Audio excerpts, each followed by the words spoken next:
Good evening. Good evening, everybody. My mic's down a little bit, but that's okay. That's okay.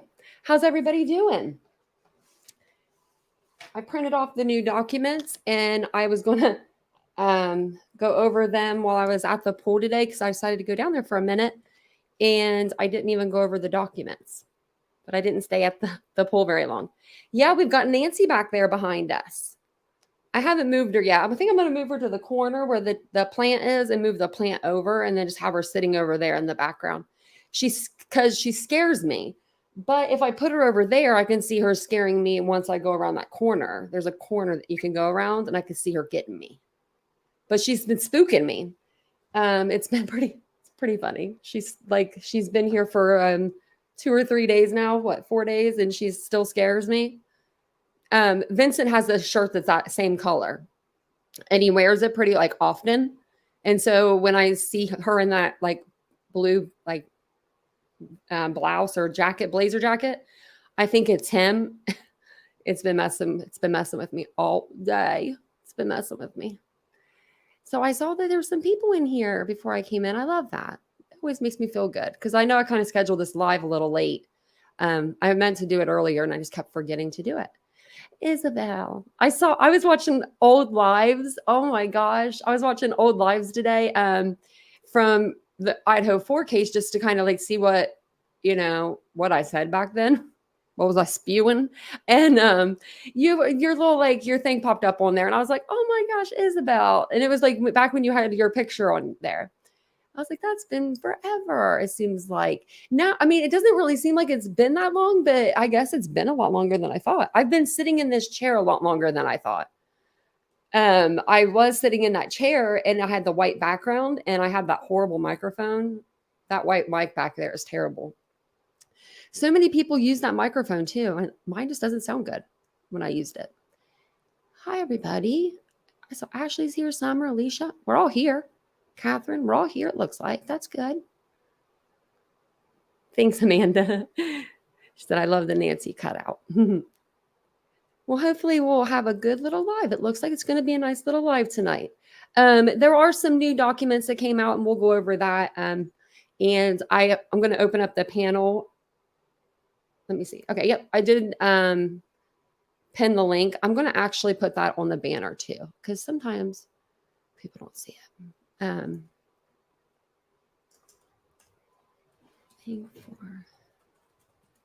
If anyone wants to come up and tell me what they think about what's going on in this case, I'll put that down there. I have a bunch of stuff for this weekend too. So I have so many tabs opened on my computer. It's so funny. I don't even know where to start. I don't even know where I was at. So as I'm doing this, if you guys wouldn't mind just taking a second to hit the like button, your girl, it helps your girl out. It helps me out so much. I'm going to share this one first because I refreshed this earlier, but I always like to refresh it with you guys on there just in case. Yep. And there is nothing. So nothing other than what was already out. If you guys want to join our channel membership, I will put the link for that in the chat as well. And it's good to see everybody. It's good to see everyone.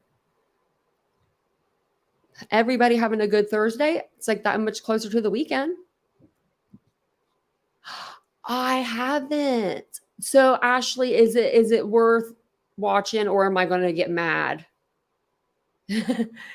She said, have you seen the new letter and the John Benet Ramsey case? Because I was going to do a live over it and go over the because I saw that Court TV had a little thing over it.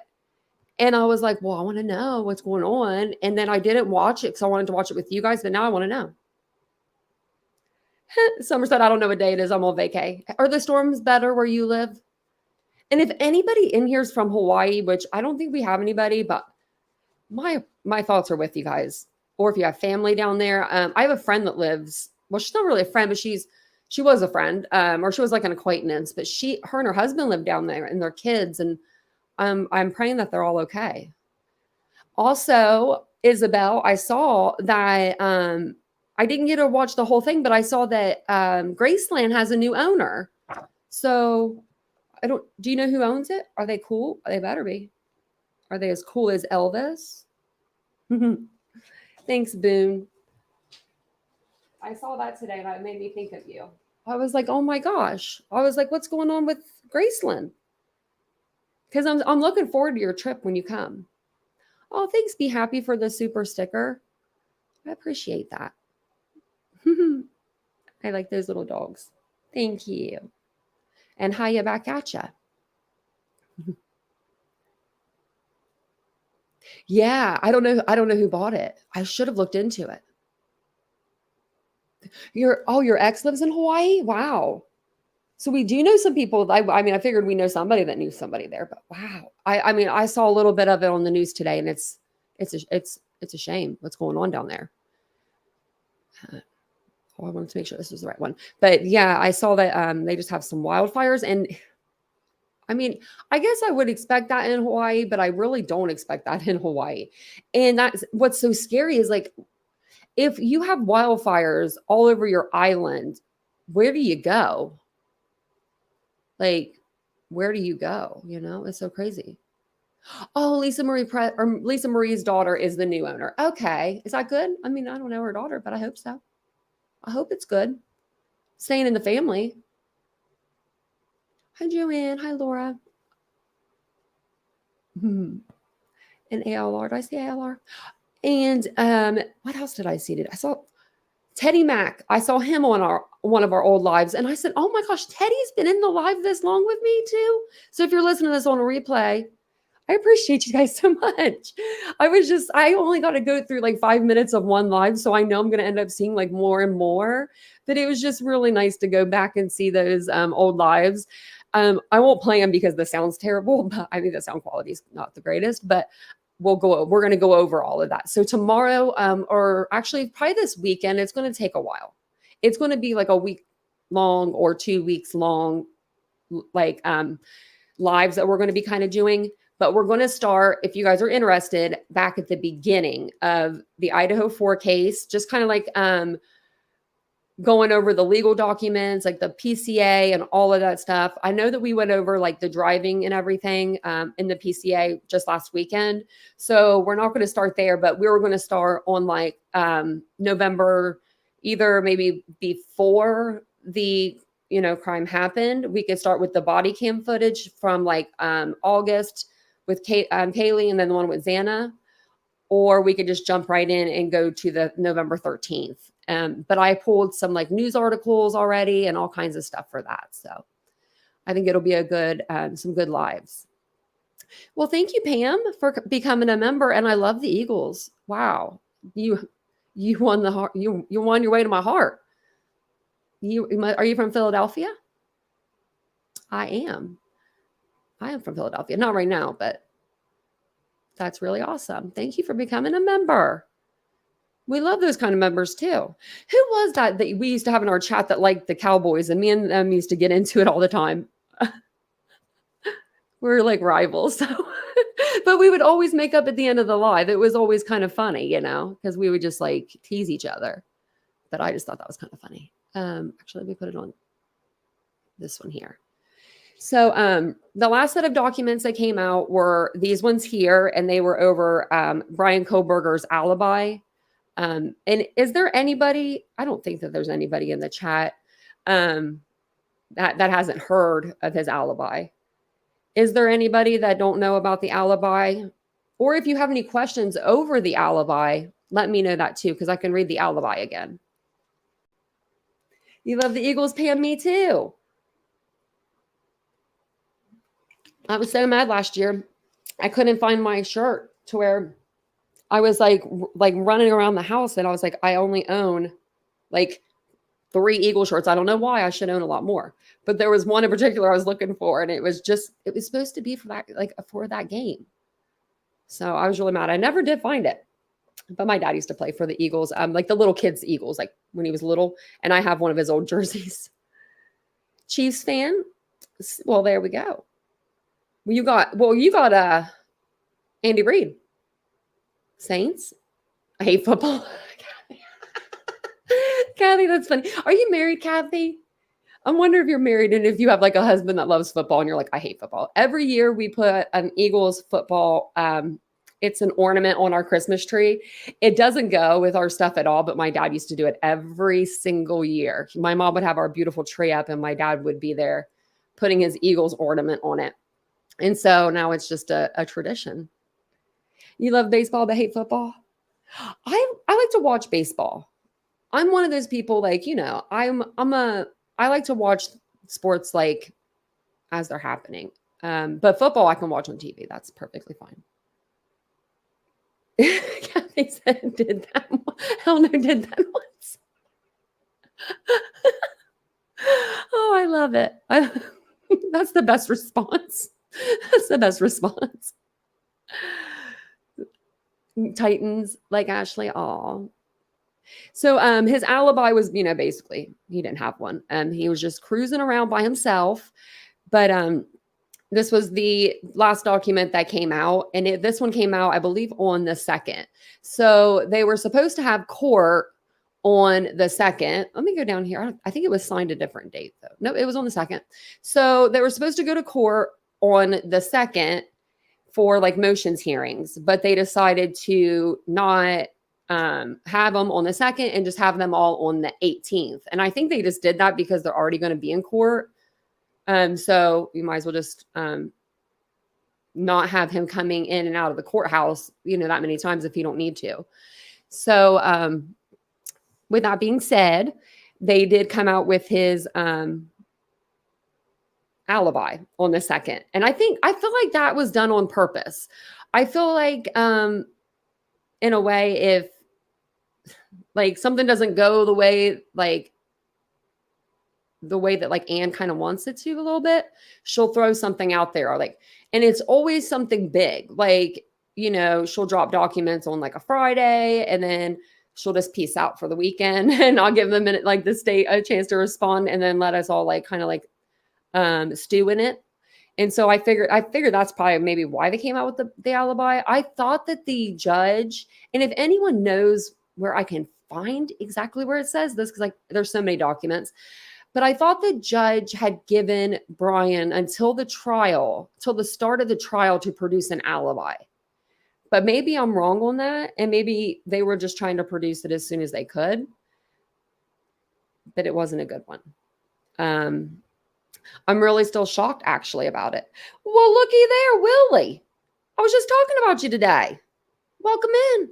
I just asked Summer, have you seen Willie in any chats? Because I haven't seen him. And I haven't been in anybody's chat. So I thought he just might not have liked me anymore. Well, looky there. We got Willie in the house. He's like, man, y'all missed me. We did. Because I was like, where is he? I noticed when people are missing. Don't you worry about that. I was going to send out SWAT team, search teams. We would too. JLR, boots on the ground.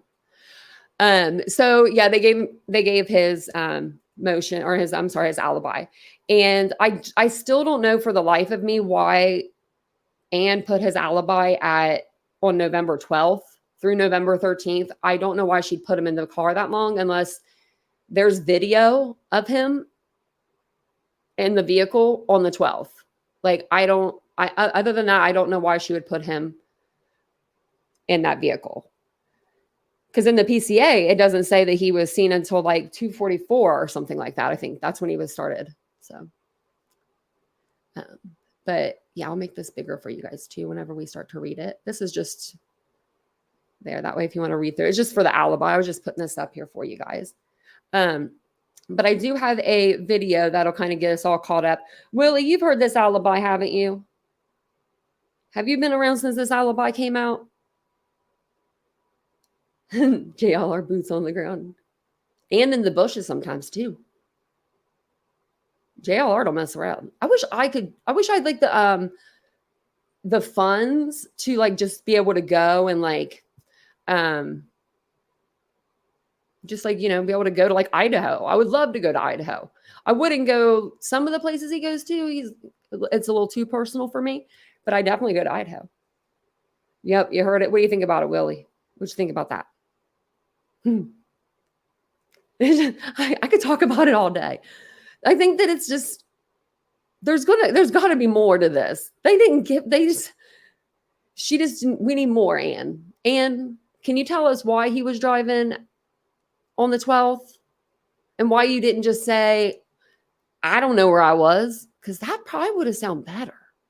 That would have sounded better. Maybe I'm wrong, but I do have a little video I'm going to play real quick. It's like the only video I have for you guys tonight. And it'll kind of get us all caught up with the alibi. And then we'll read over the documents that came out last night. They came out right before the live last night, but we already had our live scheduled. So I wanted to stick with it.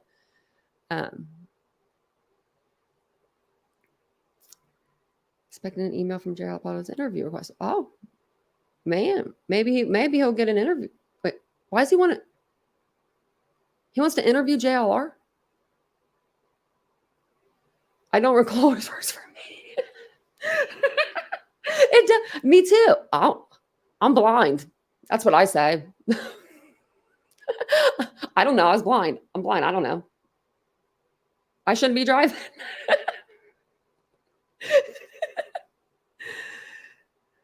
I'm going to start selling JLR window peeping stickers you can put on your friend's window.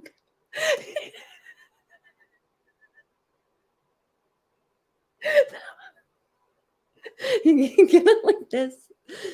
He needs a cardboard cutout. If they make a JLR cardboard cutout, I'm getting one. I'm getting it. Oh my gosh, that's funny. I need a Cricut or whatever they're called. I need a shirt press. I could be making some funny shirts to be wearing right now. That's what I need to do. Just so I can at least make you kind of laugh, when we're talking about serious stuff. Because you have to kind of giggle. You have to. Or you really will lose you'll lose your mind. And you always seem like you'll lose it when you're live. Remember that one time when I lost my mind when I was live? We never looked at another camera on Linda Lane again, did we? Go me. See, I told you I'd rather watch paint dry. I'd rather have a full-blown anxiety attack all night, like cry and be like, I don't want to do it. Yes, exactly. Doesn't he suffer from visual snow anyway? That's what I was wondering about because we saw, we did like a side-by-side. It showed you what you would see if you had visual snow compared to if you didn't. And it's a big problem. I know that I'm blind in one eye, but that's not illegal. I just have to make sure my thing is if I'm good on the left, I'm good on the right. Like stay in my lane. Terry ain't call your lane, but JLR is up annoying. Yeah, he ain't for everyone. He's definitely not. I don't watch him, but I mean, you can't blame the man for loving what he does, I guess. I don't know. He does get a lot of information. And sometimes I wonder, how does he do that? And how does he get to places so fast? He's really good at that. I'm going to play this short video. It's not that short. It's like 9 minutes. But it's just about Bryan Kohberger's alibi. And then we're going to get into the new documents. I'm just kind of like leading up to that. And I'm going to drop the link if anyone wants to come up on panel throughout the live. And it's also pinned at the top of StreamYard too. An update on the Bryan Kohberger case. He's the man accused of stabbing 4 University of Idaho students to death in their off-campus home last November. We followed each step of the trial, and tonight the defense has filed another motion. Joining us to break this one down, criminal defense attorney Jacqueline Goodman. Jacqueline, thank you so much for joining us again. It's good to see you. We had you on yesterday just to catch us up on other criminal cases. Good to see you. So, Jacqueline, what do you make of this latest alibi claim that Kohberger's defense is trying to present, that he was driving alone and he has a habit of doing that, apparently? Right. Well, the prosecution asks for, and this is in line with Idaho law, which is different than other jurisdictions, the prosecution is asking for discovery, information about an alibi defense. So that is, what is the defense going to say? Are they going to put a witness on the stand to say affirmatively, I'm his girlfriend and he was with me the whole time and we watched movies together. So the idea is that we don't want trials by ambush. The prosecution has a right to have notice of what witnesses are going to say with respect to an alibi in Idaho. And so they asked for that. And we saw last month that the defense filed a motion to sort of hedge their bet a little bit and say, well, we don't exactly have witnesses that we're going to tell you about, but we think that by cross-examination of your experts and maybe ours, and by cross-examination of your witnesses, prosecutor, we're going to establish that he wasn't at the residence where the killing occurred. And so the corollary to that is that he was in another place. That's sort of an alibi. So they were kind of, filing something. When you file this alibi, right, don't you kind of have to show some sort of proof? When you know what I mean? Wouldn't you have to say, I don't know. Maybe that's why they're just going with this one. It's kind of like the I don't know defense, but they're at least giving you something. It's just very, very strange. Yeah, and they Donald, yeah, they were right in the chat. They have them segregated out of general pop, which I don't know when we'll play it, but there is a video out there, and it was on News Nation, and it was maybe after my live, of course. Maybe if you Google News Nation, Brian Kohlberger, Latah County Jail housing or something, it might come up. But he had his phone turned off. Yeah, exactly. Or in airplane mode. Yeah. And that's what they'll look at too. They're going to go and look at if this is something normal that he does, his neighbors say that he's always at home making noise. So I don't know. They're going to look to see if his phone's ever been dead. That can place him there the 12 times. That can be his alibi for being around there the 12 times. But if his phone isn't dead on some of those occasions, at least, it's not going to be a very good alibi. It's not going to be very credible. Thing that would get over their requirement in Idaho law for their notice to the prosecutor and yet kind of keep their options open. Prosecutor responded to that recently by saying, no, we want a motion to compel. Who are the witnesses on whom you are going to rely so that we know that we can check out that actual alibi? And then the defense now today is saying, look, here's what we're going to do. We've got this theory that he is driving around on the night of the 12th and on the night of the 13th, as he is wont to do. And so that information may come to light in the trial, and again, through experts and through cross-examination of the prosecution's witness. So we have a little bit more of an alibi, and it's not exactly an alibi. It's that they're saying he wasn't there where the murders occurred. He was driving around. So, Jacqueline, as you mentioned, they have instances of two particular nights when they're trying to prove this defense claim. Now, do they have to find a lengthier pattern to get this to work? In a perfect world, yes, right? They would. But in the world in which we live and in which the Kohlberger defense team lives, they're going to use everything at their disposal. So what they're trying to do is allow for the possibility of new information to come out that doesn't preclude them from making these arguments. And so I think it's probably a very sound strategy, to be honest with you. I think everybody wants to hear, well, if you weren't there, tell us the truth about where you were. And that really is something that we refer to as burden shifting. It isn't the defense's burden to prove he wasn't there or that he didn't commit the crime. It's the prosecution's burden to prove that there's no other reasonable explanation for the evidence the jury is going to get, but that Mr. Kohlberger is guilty. So they're allowing themselves this sort of halfway, and also the possibility that they may talk about an alibi. They may be alleging that they're putting up the possibility that he was somewhere other than the house where the murders occurred. So, Jacqueline, I actually have that entire motion right here. We have been dissecting it in the newsroom as soon as we got it. The alibi provided by his defense team seems to be aimed at cell phone pings linking Kohlberger to the area near the victims' homes. But what about any other evidence of, for example, the knife sheath or the DNA, etc.? Do they not need to think about all those factors in this case and just provide whatever information they think is important? Well, again, it's sort of burden shifting, right? We're not really requiring a defendant to tell everybody how it is that this evidence comes together. But interesting, you bring up the knife sheath. So we've got some DNA that matches Mr. Koberger on this sheath, this carrier of a knife, but we don't have a knife. Prosecution doesn't have the knife. And again, very importantly, there's no DNA in his car. There's no DNA in his home. There's no DNA really anywhere else linked to Mr. Koberger of any of the victims. And the other thing that is interesting in these papers that we see for the first time is that the prosecution hasn't let on what it is they have used to determine that there was this Elantra, the kind of car that Mr. Koberger drove. They're alleging that he used that car that night, but they're not telling us why they think the Elantra had anything to do with these murders. And so one of the objections that the defense makes is they're saying, hey, look, this is your fault, Mr. Prosecutor. You could have had a preliminary hearing where we would all see in the light of day all of this evidence and we can argue it and talk about it. And instead, you decided to go sort of behind closed doors at this grand jury where defense lawyers are not allowed to be and get an indictment from a grand jury in secret. So they decided to do that. They decided to hold their cards close to the vest. And so that the defense is saying is part of the problem with the defense today not having all of the answers.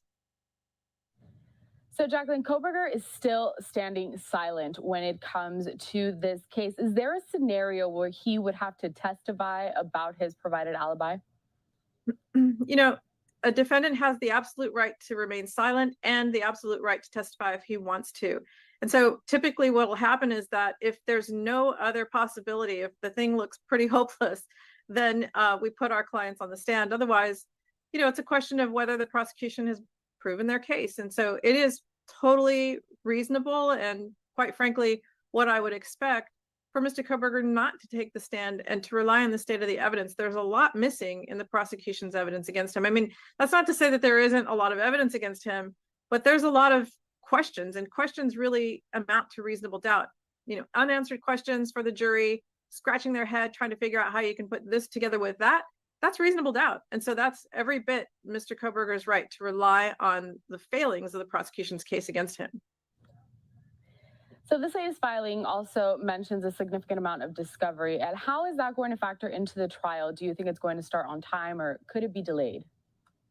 Might be delayed. It's a very, very serious case. And if the parties need more time to exchange information, to digest that information, and to see how that information is significant to the defense and or the prosecution, a judge is going to rely on their good faith, their good work, and give them time if they need it. So if they can show good cause, meaning that despite their best efforts and their due diligence, they need more time to prepare, then a judge is going to give it to them, and particularly in a death penalty case. So looks like, we have a trial that's set to start October 2nd, but I think that's more aspirational than it is real. We'll see what happens. Jacqueline, finally, do you think that all the pretrial motions will get addressed at the August 18th hearing? All of them so far, yes. The pretrial motions are really ways that we set up the rules for engagement in this trial. So as things change and as things develop, there will be more need for additional motions. There could be additional developments that happen, and so we would address those as time goes on. But for now, this is all we know about, and they're likely to be addressed on that date. Jacqueline Goodman, always good to have you here on Live Now from Fox, helping us break down these very complicated cases. Yesterday was another death penalty case, and this one. Okay, we didn't need to listen to the rest of that. Let me turn this one and then stop sharing that. But I was trying to see about Ann Taylor's track record, actually. But the only thing I can find, it does say that she got an overturned murder conviction. So maybe we should read over this. This came out January 4th. So this literally came out the day that she started representing him, pretty much, because his first trial or his first date or court date was like the 5th or the 6th. Let me see if I can. I don't know if I could pull this up and make it any bigger, but it just says the attorney representing mass murder suspect Brian Koberger is the Kootenai County public defender who previously overturned a murder conviction after catching out false statements from Idaho police.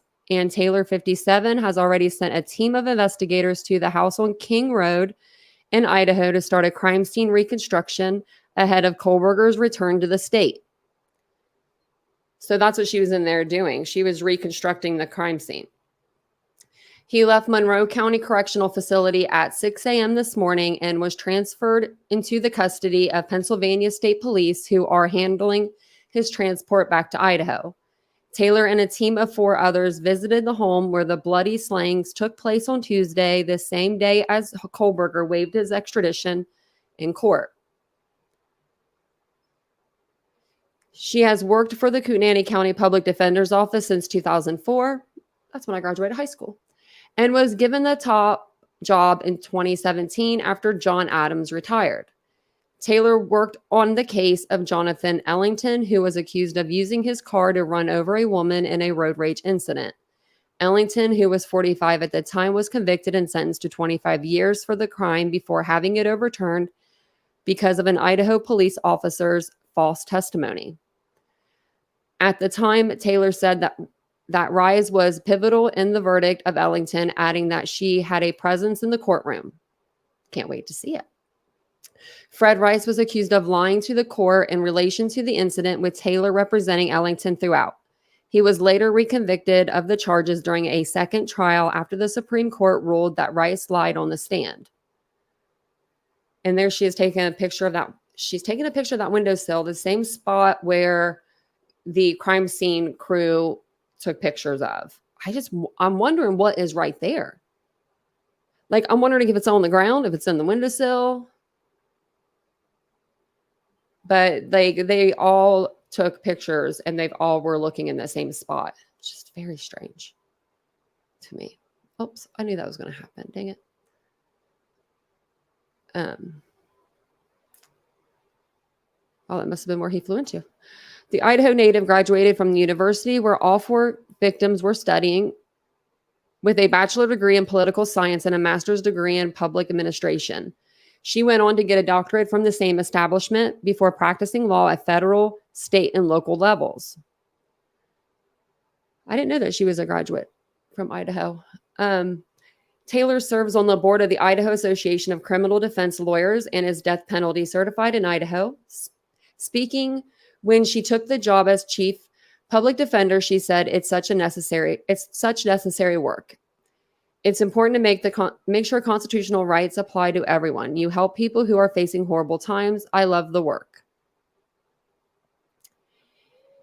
And then that's just his waiver of extradition. They were, we saw the press conference. We watched it on our last Idaho Live from Pennsylvania, and they were ready to boot his butt back, but he was ready to come back. It says Taylor was not available for comment when contacted by dailymail.com, with an Idaho judge issuing a gagging order for legal teams and law enforcement working on the case. Her team spent around 45 minutes taking video footage inside and outside of the property. That's it? 45 minutes?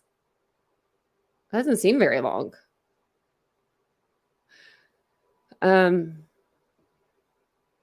Yeah.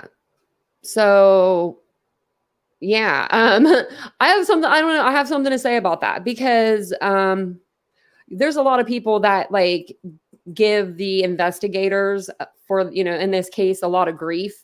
And they say like they did this wrong, they did that wrong, but they stayed in that house for 6 weeks. She had the house handed over to her for 6 or 7 weeks. She had it longer than the state actually had it. Because I did the math. This was on like a live a while back. But she only stayed there 45 minutes. Like, was it too cold for her? Because like that doesn't sound like a very long time. 45 minutes, take pictures. No, that's not a lot of time at all. 4 of the investigators then left the property, but a crime scene reconstruction analyst remained. Oh, well, maybe he remained to take some more pictures. It is unusual for defense attorneys paid by the state to create a reconstruction of the crime scene. Meanwhile, Kohlberger's parents have insisted they don't have the money for a private attorney. The investigation of the house, actually, you know what? Doesn't his parents have an attorney?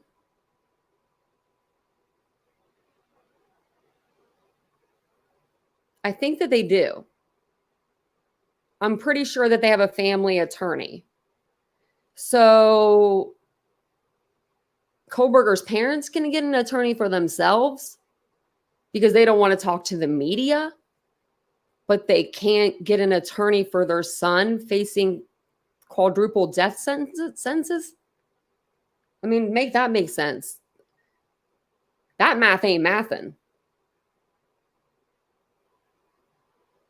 I don't know, Isabel. That is a good question. I think that if the same sister wasn't there in the courtroom, because when they went to court, there was only one sister there in the courtroom. So my thinking might be, remember during Christmas time, the Dateline episode, and they said that one of the sisters was suspectful of Brian Kohlberger, and she told her family to go outside, like they were going out like in numbers to check the car. I'm curious if that's the same sister that wasn't at his PA preliminary hearing. So, because there was only one sister there.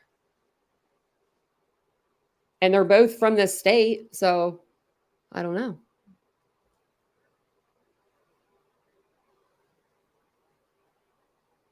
Oh yeah, freezing does happen. Flight happens, freezing happens. Fighting, I feel like fighting only doesn't really happen as much as fleeting and freezing. I truly do. It's it's hard to fight. Oh no, Therese. Oh, I hope your headache feels better. I'm getting a headache too. I was actually going to grab my Advil. They're on the counter in the kitchen. I'll be right back, guys. I was just thinking the same thing. I usually have them right here in this drawer, but I don't have them. Hold on, guys. And I just got Botox for this. I shouldn't have headaches. And I've had a headache every single day since I've gotten my Botox. I should probably call them.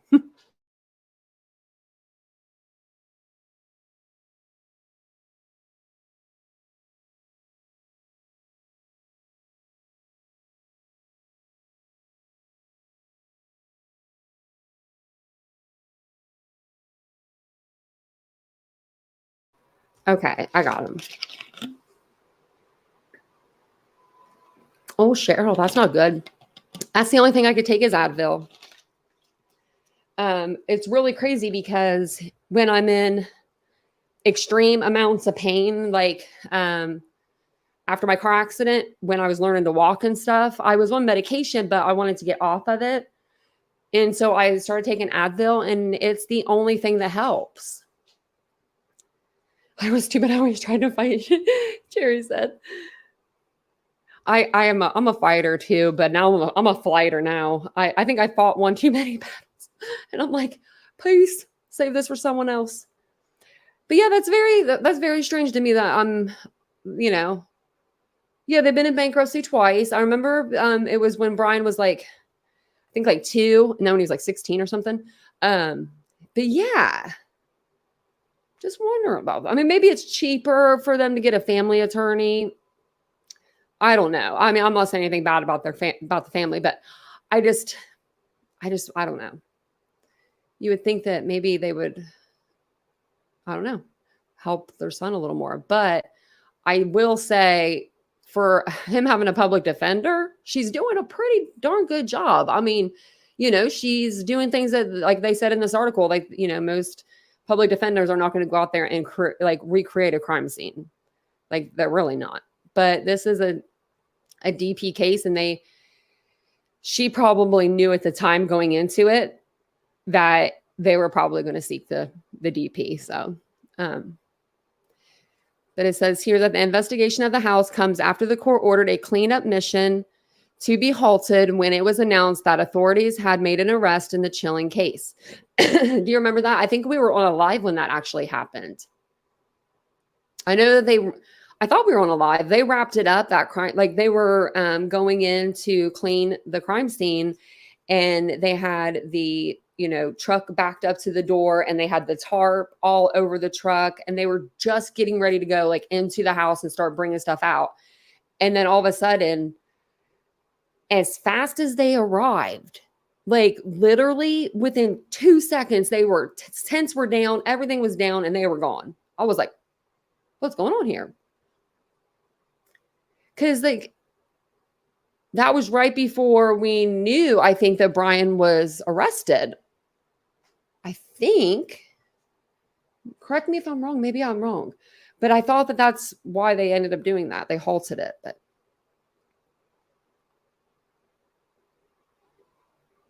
oh, you had pneumonia, Alicia? Oh, you have a headache too. Thanks for being here, guys, with your headaches with me. I hope I'm not giving you a bigger one. I have one too. Why do the investigators not wear PPE equipment in the house? Isn't that protocol? So Donald, I'm gonna do starting tomorrow. We're really awesome on this channel about doing that, like starting from the beginning. And I'm gonna start on like maybe we'll start with the body cam and then we'll go into the night of the 13th. But I think that the investigators that might have been first on the scene, I don't think the first officers inside really knew what they were dealing with. And I think, I'm just not sure what pictures are from when, if that makes sense. Like, because they did start using booties and going in with like, booties and like the whole 9 yards. But I don't remember if that was like, if, the 13th, 14th, 15th, let's say, if officer after officer, is seen going in and out. So I think that's what we're going to do, is we're just going to go like day by day. And then maybe we'll be able to figure it out, like when they actually started going into the house like that. I know that a lot of all officers and first responders, they wear the same kind of boot. They wear the same kind of shoe for like footprints and things of that nature. So that if their footprints somehow, are in a crime scene, they can, distinct theirs from other people's. So hopefully that'll help a little bit. But that was one of the questions that I had, was when did they first go in without the PPE and like you said, all of the crime scene gear? Because I think at first they didn't know what they were dealing with, that came in as an unconscious person. And I think some of the officers, they had already walked in. So I think at that point they were just like, these ones have already walked through the crime scene. I don't know why they didn't put on booties then, but there's a lot of stuff I have an issue with when it comes to the crime scene. And I feel like the officers did a good job, and but I feel like there's just some things that I side eye. I really do side eye. Like and I'll have to show these crime scene photos eventually. We'll show them on the next few lives. But they had taken the stuff out of the sink and put it on a table, and it didn't look like they even had processed the table yet. So there could have been like fingerprints or something on the table, and they're just putting dirty dishes on there.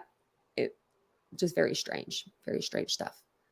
There's Kohlberger's dad. Do you ever notice how the masks come in really good, like really handy, like in a courtroom? All of a sudden, nobody has a problem wearing a mask when it comes to like courtroom stuff. I was watching just somebody, I think it was, the Shiver case. The hitman, he had a mask on. I believe that's how Brian's DNA got on the button, because of lack of professionalism. Do you think that? I don't think that it would be transferred like that. It's touch DNA, and you have to directly come in contact with the item for touch DNA. So he would have to physically have come into contact with that button sheath or button snap. Yeah, that's true, Roseanne. It should be up to him. Yeah, that's true. That's true. That is true. I don't know. When I think of me being 28, I just still think of me being a baby. I mean, not at the time. I mean, but if I had both my parents, I would be like, someone help me. That would just be me. But I also don't go and, do these kind of things. So this is the sister that showed up. Now, is that the one that was in the movies? I don't think that's her, is it? Is this the medical one, the one that worked in medical? If you guys know. Oh, this is the therapist sister, Melissa. Okay, so I was right. And then It says ex-homicide detective and attorney Ted Williams said the fact that Brian Kohlberger's attorney has brought in private investigators to go throughout this crime scene leads me to believe that he is definitely going to mount a strong defense. Kohlberger, a criminal justice graduate student, 28, was arrested Friday in connection with the murders of Kaylee Gonzalez, 21, Xana Kernodle, 20, Madison Mogan, 21, and Ethan Chapin, 20, on November 13th. He was being represented by a public defender during his extradition hearing in Pennsylvania on Tuesday afternoon and was seen in public for the first time wearing a red prison-issued jumpsuit. That's all of it. So, I still can't get over the fact that she's 57. Like she doesn't look 57 to me. I think she looks younger. But that's just me. I don't know. Well, I'm wondering if there's some sort of blood or like something like that on that windowsill. And that's why all of the, like, you know, the officers and Ann Taylor both looked in this spot right here where they're looking. And maybe it's just something we can't see, but if you're in like that close, you can see it. Maybe it's just specks. I don't know. But the crime scene, when like the crime scene crews were there, they were pictured in the same spot. So it's just very strange. Okay, let's see. Where are we at now? I have like so many windows open, y'all. There's no need for all these windows. Okay, we can close this one out. This is the new paperwork that came out, the new affidavit. I didn't get to do my like color coordinate or color coding it for you, but it's from the defense. So I usually do the defense in blue. The state will be in pink, and then if it's something just to do with the courts, it'll be in yellow. But this one doesn't have any tonight. And I'm going to make this bigger for you guys so we can all see it. And if you can't see it, let me know, and I'll blow it up even more because the girl's blind, so I can blow it up a lot. Most of these pages are, it looks like just like reference, like she's just referencing like a book, scientific publications and stuff like that. So there's only like, I think reality, like, I don't know, 10 pages or less. So it says State of Idaho versus Brian Kohlberger. And welcome, Princess. Welcome everybody in. And thank you guys all for being here. Before we get started, I just want to take a second to thank you. If you guys wouldn't mind just hitting the like button, it's free. And I love that. It's free. It's free to do. Also, if you want to join our channel membership, I'm going to put it in the chat for you guys. And the link for StreamYard is pinned at the top.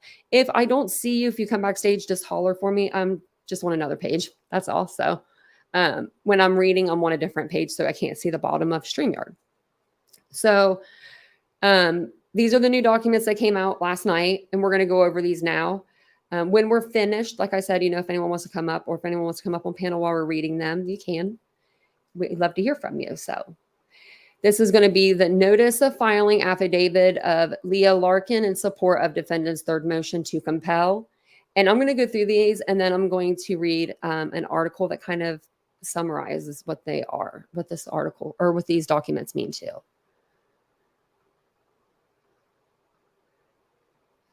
So this was on the 9th that this was put in. So yesterday. And it's just the affidavit of Leah Larkin, State of Idaho versus Brian Kohlberger. And this is the state of California, county of I can't read that. I can't read her handwriting. Some county in California. Has anyone ever noticed that it always seems like the defense experts always come from out of state? I don't know why I always feel like they do. So we're just going to go through this. It says, 1, I am an adult over the age of 18, and I have personal knowledge of the facts set forth in this affidavit. Wait, hold on a second. Sorry, guys. Did I even read this part? I don't even think I did. Okay. Comes now Brian C. Kohlberger, by and through his attorney of record, Ann C. Taylor, public defender, and hereby files the attached affidavit of Leah Larkin in support of defendant's third motion to compel. And then it just says, I hereby certified that it's true and correct. And there's her name on the letterhead. So I wonder if this is what it looks like normally. It says, 1, I am an adult over the age of 18, and I have personal knowledge of the facts set forth in this affidavit. I have been engaged as an expert in the above entitled matter since July 27th, 2023. What is that? Like 2 weeks or something? So she's been engaged as an expert in the above entitled matter since July 27, so for 2 weeks. I am a genetic genealogist, having practiced genetic genealogy since 2014. My educational background, let me move this actually over here so I can see the chat a little better. Sorry. I do this. There we go. Hey, stay-at-home mom detective. Oh, she's in the California area too. I am a genetic genealogist, having practiced genetic genealogy since 2014. My educational background is a bachelor's degree in biology and a PhD in botany. My curriculum vitae is attached. As a genetic genealogist, I have a clear understanding of how genetic genealogy works. I have developed tools that are in widespread use by genealogy practitioners. Number 4, genetic genealogy is best described as the use of DNA data to evaluate biological relationships. There are 3 categories of genealogical DNA: Y chromosome DNA, and that's direct paternal line only; mitochondrial DNA, direct maternal line only; and autosomal DNA, all branches of a pedigree. A genetic genealogist integrates information from these DNA tests with genealogical documentation to reveal or corroborate relationships. Number 5, genetic genealogy preliminary, I can't even say the word. Why can't I say it? I'm not even going to try. What can I say, guys? Primarily uses, I'm going to let it go, autosomal DNA tests that are originally designed for biomedical research. Since 23andMe brought their health test to the consumer market in late 2007, Family Tree DNA, Ancestry DNA, MyHeritage, and a handful of smaller companies have launched their own genetic genealogy products.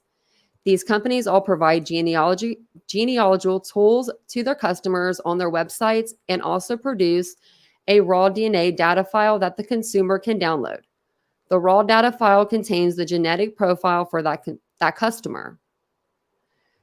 This genetic profile is not the same as STR profile that is commonly uploaded to CODIS in a forensic DNA analysis.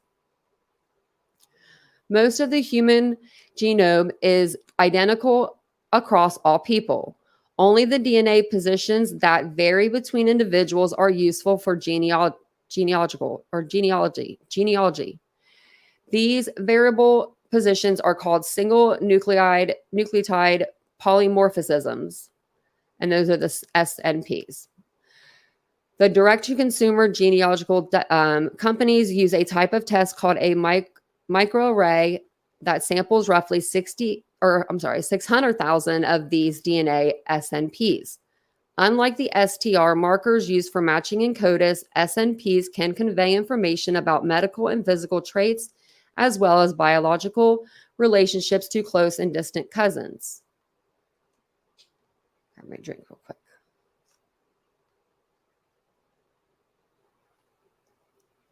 Welcome in, everybody. Welcome on in. I'm going to need all the soda today.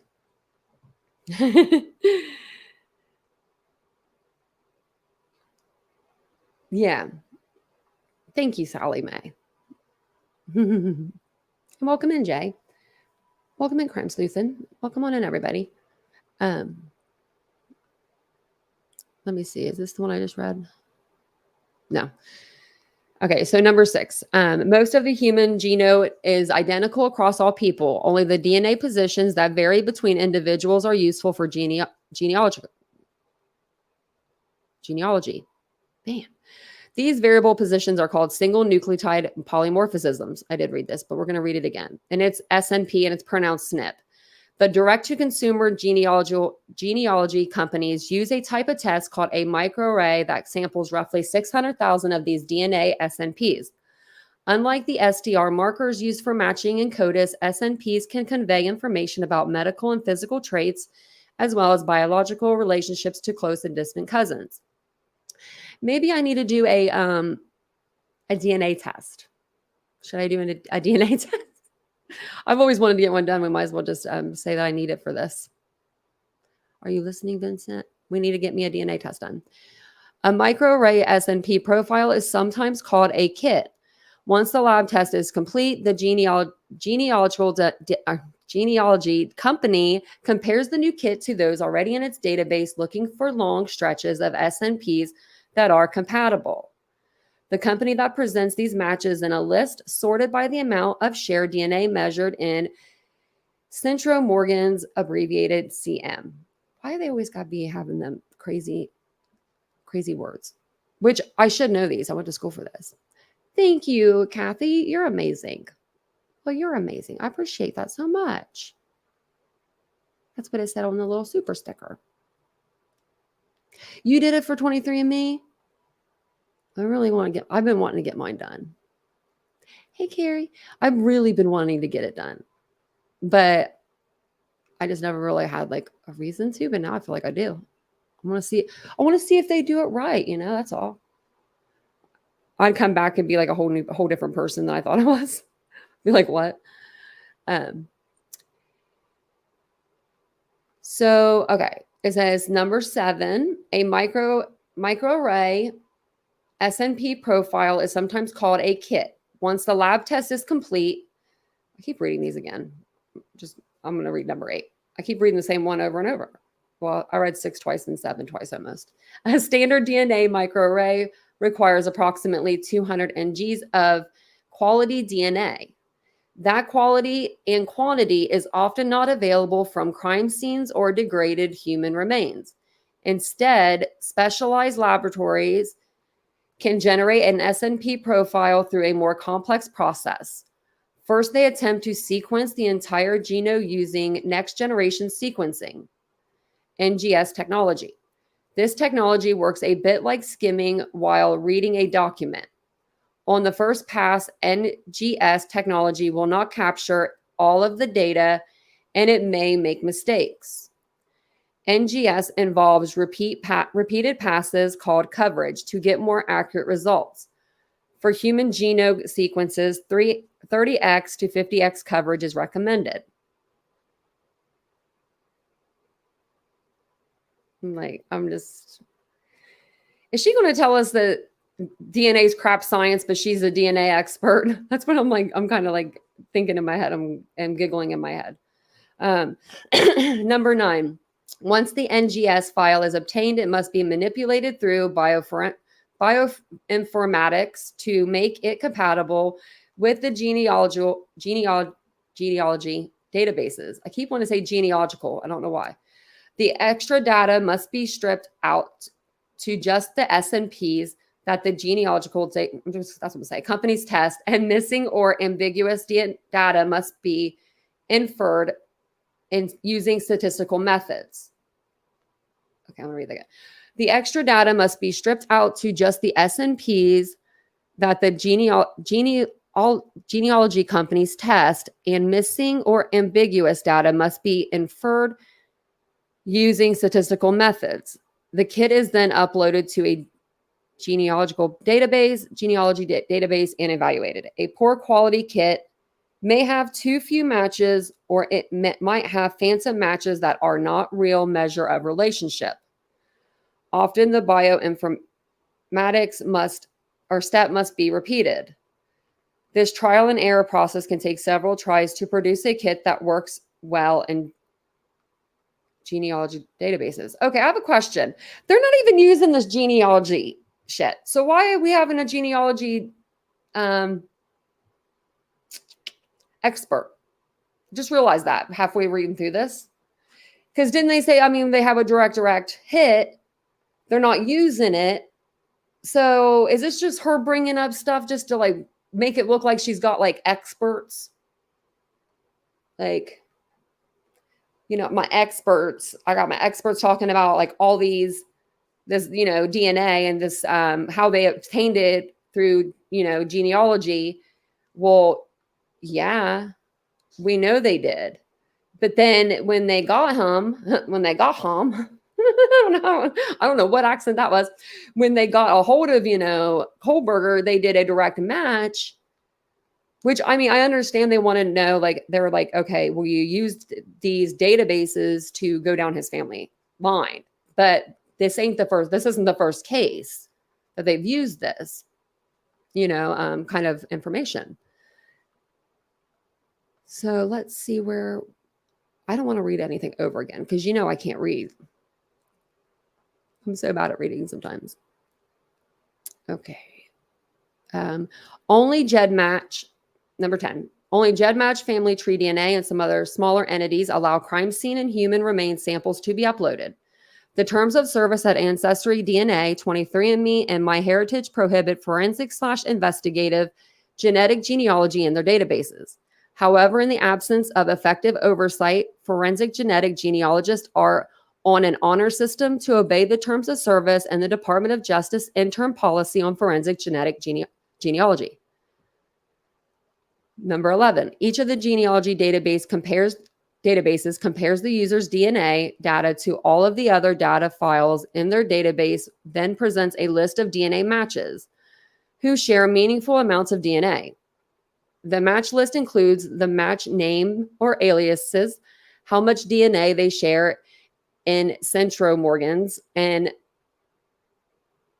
didn't even know that was a thing. And I went to school for criminal justice. Centimorgans, and occasionally a link to a family tree that match has voluntarily provided. Okay, I gotta look that up.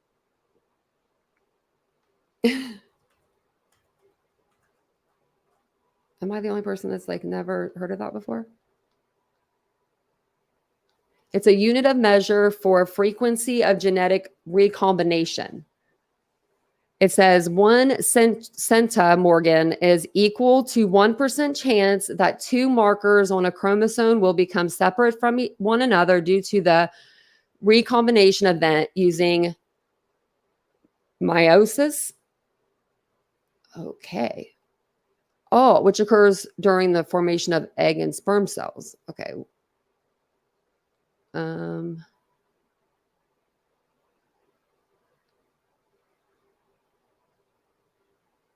Okay, maybe if you guys know that, let me know. If you know what this means. I don't know what that means, but that's that. They're using those words I don't know. I'm really surprised I don't know what that is. It's just a form of measurement, but it says, and occasionally a link to a family tree that the match has voluntarily provided.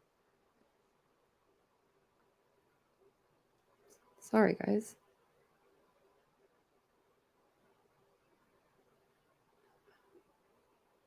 Hold on one second. Sorry, guys. It's just something in the chat. Just want to make sure.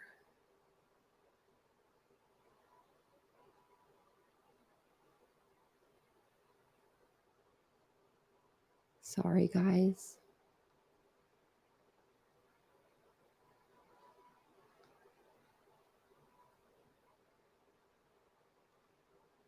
Someone just, there we go. Hold on.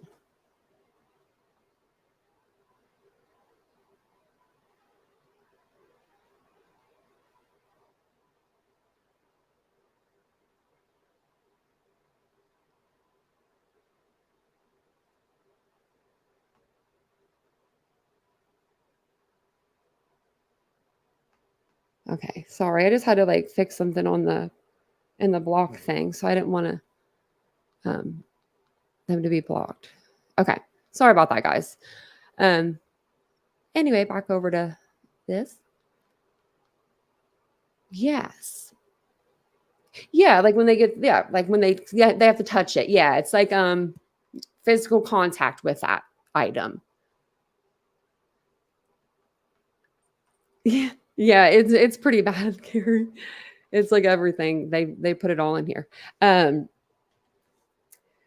didn't read number 12. No. Okay.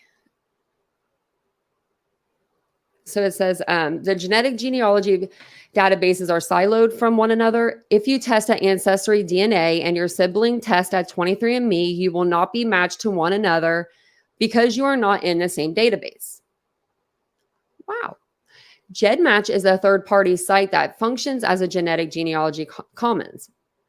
Oh, a user can upload their raw DNA data file from their testing company and find matches to people who upload to GEDmatch from different companies. Like GEDmatch, Family Tree DNA, and MyHeritage also allow uploads from raw data files. Ancestry DNA and 23andMe do not. Oh, well, I wasn't aware of that. I guess this is supposed to be total number of the we were talking about that what was it called again? Centrum organs. That's what this chart is. I can't really read it though. Broadly speaking, the more DNA two people share, the more closely they are related. The correlation is not perfect though. Any given centimorgan amount can represent more than one possible relationship. The testing companies suggest probable relationships, but experienced genetic genealogists typically use the online shared CM tool shown at right for hypothetical match of 200 CM. Okay, well, hopefully the judge or whoever's looking at these papers can see it better than us.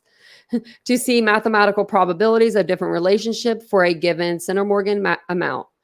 Note that there are nearly 20 possible relationships listed for a match of 200, which is considered a fairly close match.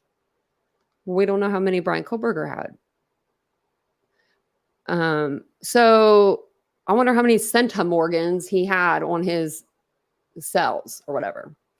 Adoptees have used genetic genealogy DNA tests to identify their biological families for roughly 15 years now. The same methods used for people with unknown parentage can be used to identify forensic samples from a crime scene or unidentified human remains. Unlike standard forensic STR tests, which are used to identify individuals, genetic genealogy testing identifies possible relatives. Ida Summer, was she supposed to be? She wrote me. She's like, I didn't do anything. And I just wanted to make sure she was okay. So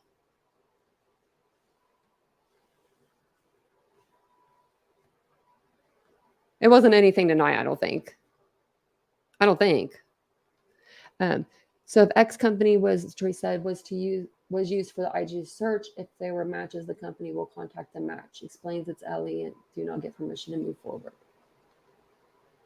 Yeah, so if you're like in one database, you can't check other databases unless you have, like, you go to a certain one, like, the common, it said like the common, where did I see that? It was like GEDmatch, Family Tree DNA, and one other ones. They do it, but 23andMe and Ancestry don't.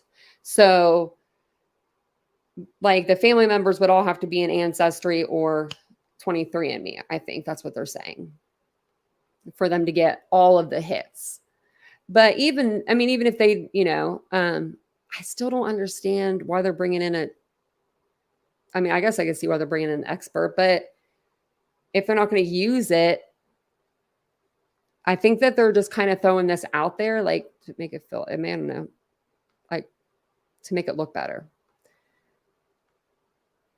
Yeah, I know. I didn't think that you guys blocked her. Yeah, I was like, no, Ida. So I just wrote her back, and I hope like it was okay because I kind of said it kind of fast.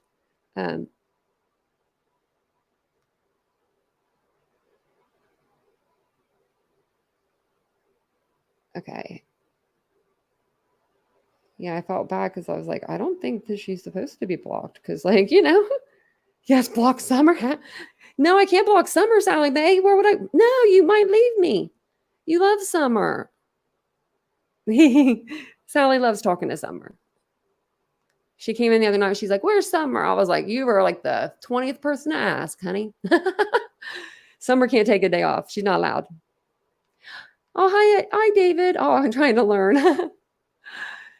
I love that. Trying to learn here. Okay, so what number were we on? We were on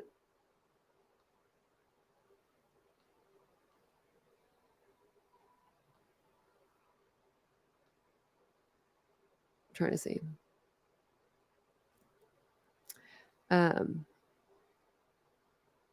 Okay. I'm going to read from I think it was number 16, but I'm going to read from 15. Or I mean 16. The goal of building trees is to figure out how two or more matches are related to one another. Actually, I'm going to go up one more. I think we need to go to 15. Okay. So 15. First, the genealogist attempts to build family trees for the DNA matches of the person of interest, starting with the closest matches. Relatively few users at GEDmatch and Family Tree DNA post their pedigrees there, so the genealogist must build trees for them. We attempt to identify the match using their screen name and email address. Then we search public records, social media, obituaries, news, articles, and genealogies websites to build out their their tree through their parents, grandparents, and so on. Most genetic genealogists build these so-called research trees at Ancestry.com. The goal of building trees is to figure out how two or more matches are related to one another. For example, if the person of interest matches two people who share a great-grandparent couple, making them second cousins to one another, the genealogist now knows which branch of their tree is relevant to the search. The person of interest could be descended from that couple, or the connection could be one or more generations further down, or further back through either the husband or the wife in that couple. Number 17. Once several of the DNA matches have been connected to one another, the genealogist must figure out how the person of interest fits into the tree of those matches. We use age, sex, geographic location, and other circumstantial evidence alongside the DNA-based relationship predictions. And a statistical tool called What Are the Odds can analyze multiple DNA matches together to evaluate where the person of interest best fits into the tree based on the amounts of shared DNA. I'm going to grab my drink really quick.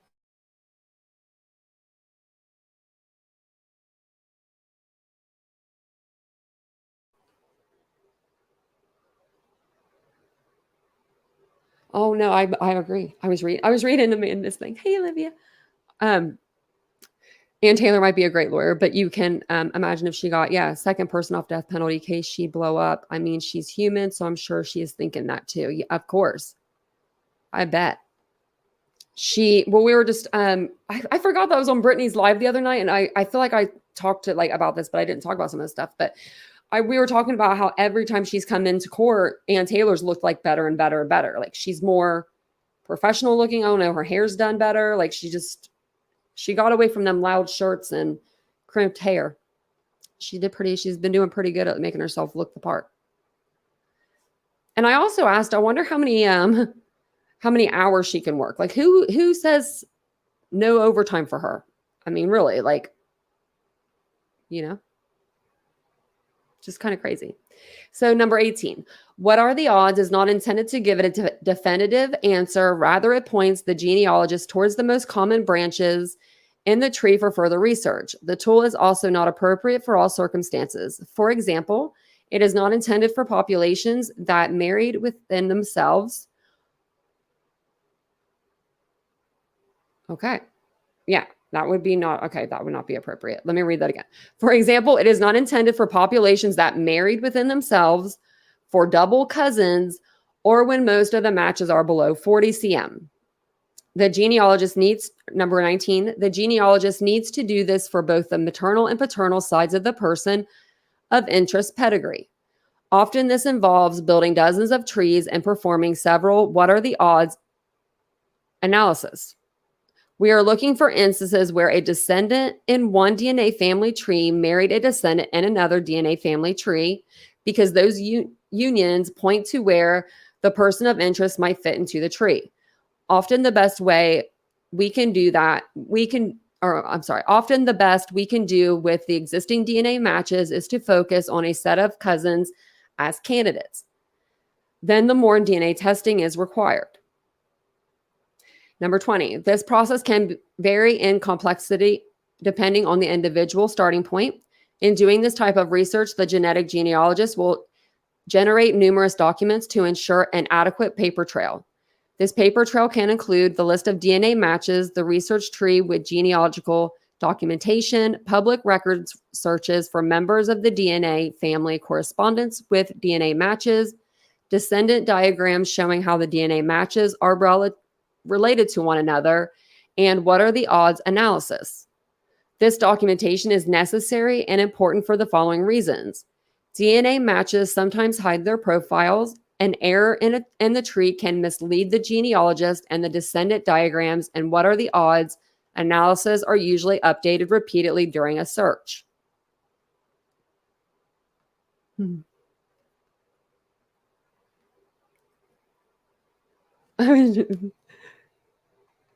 Yeah, I agree. She's an opportunist. That's true. Number 21. As a genetic genealogist, I have learned about the power and the privacy implications of genetic genealogy. The tests themselves were designed to reveal biomedical information and can also reveal family secrets about the tester. In many cases, private information can be inferred about the DNA relatives of the tester as well. For those reasons, leaders in the genetic genealogy community develop standards that emphasize consent and privacy. Number 22. I am aware of the Department of Justice interim policy to limit when forensic genetic genealogy can be used and which databases are accessible to law enforcement. It is possible for all the databases to be utilized in a way that circumvents these core principles. Notably, I am aware of a case in which the chain of custody, and so this is her examples of things that have happened in her career since 2014 that she's heard of, read about in a newspaper. I don't think that these are things that she's I don't think she's going to list things that she's personally had interactions with. I think she's just going to give some examples. Yeah, Isabel's working.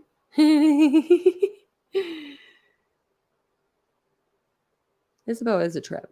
I love her so much. It says, so number A case in which the chain of custody failed and the wrong SNP profile was sent to the wrong client. Okay. Investigative genetic genealogist uploading SNP profiles to a forbidden database in the violation of that company's terms of service and the Department of Justice interim policy. C, forensic genetic genealogy being used for a case that did not meet the Department of Justice threshold. D, investigative genetic genealogists using secret or security loopholes to see DNA kits who are opted out of forensic matching at GEDmatch and family tree DNA. E, a case in which an SNP profile was performed on an innocent woman, a potential Fourth Amendment violation of her right to privacy, and uploaded to GEDmatch without her knowledge or consent. And those are all examples that don't have anything to do with Idaho or that case. Like, there's no proof of any of that. So she's just putting these out there.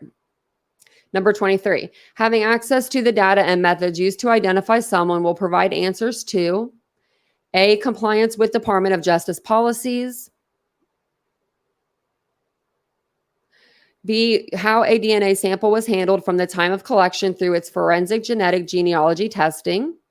C, the process of SNP creation. D, the use of SNP profile. E, the use or lack thereof of loopholes in violation of terms of service to the various genetic genealogy databases. Well, if she's been in this genealogy world since 2014 and she thinks of all these things that are wrong with the program, then why hasn't she done anything to try to fix the program? Like before it's come to this. And then that's, I believe, all of it. let's see. See attached document. And it says here on the 8th. Oh, Alameda County.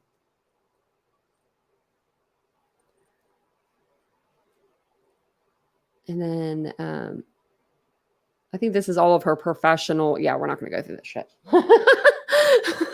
This is too much. It's just like this isn't bad, but it's like, I think it's her resume.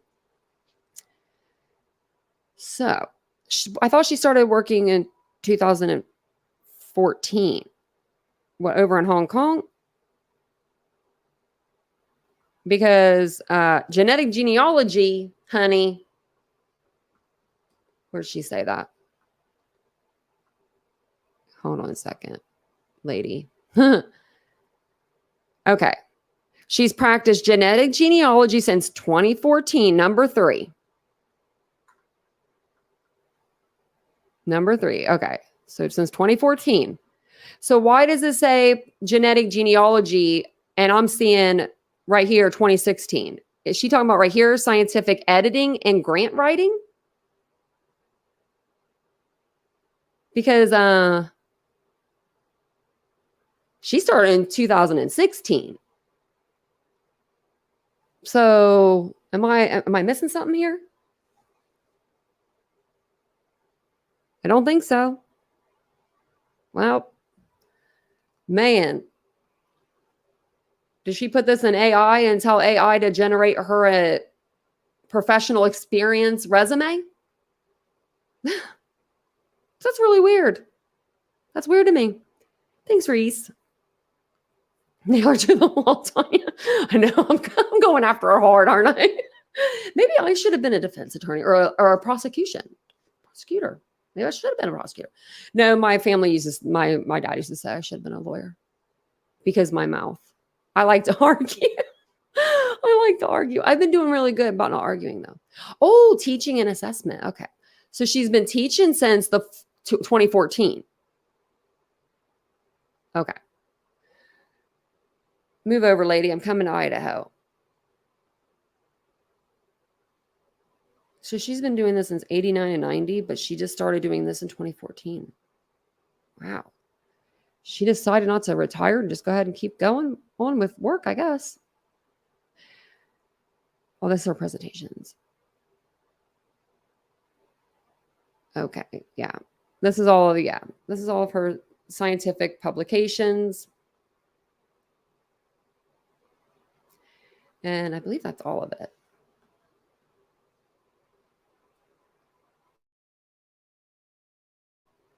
I do have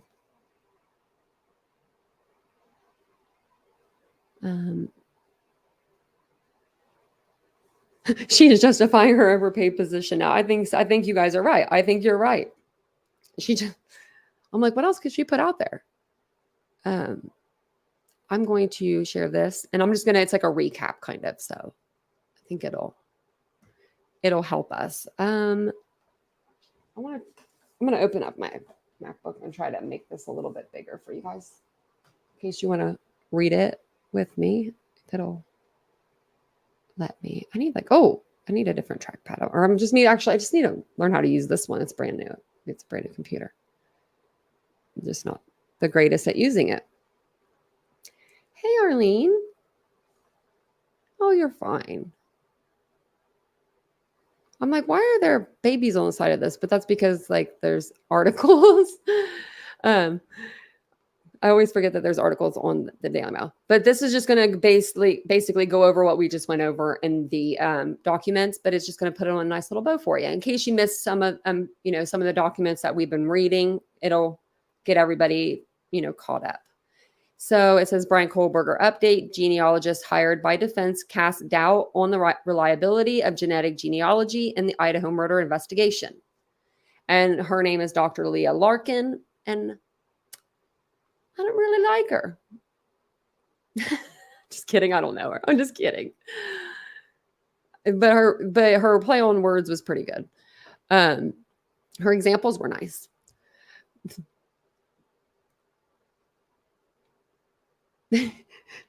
That's so funny. Somebody said the same thing, Vincent. The lawyers for Idaho murder suspect Brian Kohlberger have put forward testimony by a genealogist that casts doubt on the reliability of genetic genealogy, which investigators used to arrest him. Detectives relied on genetic genealogy to build their case against the 28-year-old as they used the method to build a DNA profile from the DNA left on a knife sheath at the scene, and then match that profile to Kohlberger's dad before his arrest. While prosecutors claim they matched DNA from the sheath directly to Kohlberger after he was arrested, they first used genetic genealogy, and his defense has so far focused on scrutinizing the process used by investigators to collect evidence and build the DNA profile, arguing it could have been flawed or unconstitutional. In their latest attempt to request the data and methods used by investigators to match the DNA evidence to Kohlberger, the defense team filed an affidavit on Wednesday by Dr. Leah Larkin, an expert on the subject from California. In her affidavit, seen by DailyMail.com, Larkin argues DNA profiles built by at-home test companies such as 23andMe and Ancestry DNA are not constructed the same way as those specialized laboratories and are not as reliable. Oh, there's a picture of her. It's supposed to be her. Yeah. Can't wait for this trial. I'll have something to say about her probably. I don't know why. Poor lady. A poor quality kit might have too few matches, or it just might have phantom matches that are not real measure of relationship, the document reads. If it was like a poor kit and it had like this wrong with it and that wrong with it, I don't think that the direct match would have came back like it did. I mean, they literally directly matched it to him. Larkin notes that sites such as Ancestry DNA, 23andMe, and MyHeritage prohibit forensic/investigative genetic genealogy in their databases, but there really isn't a way to enforce it. In the absence of effective oversight, forensic genetic genealogists are on an honor system to obey the terms of service and the Department of Justice interim policy on forensic genetic genealogy. Larkin explains that the science used by these sites is not perfect, and any given centromorgan amount can represent more than one possible relationship.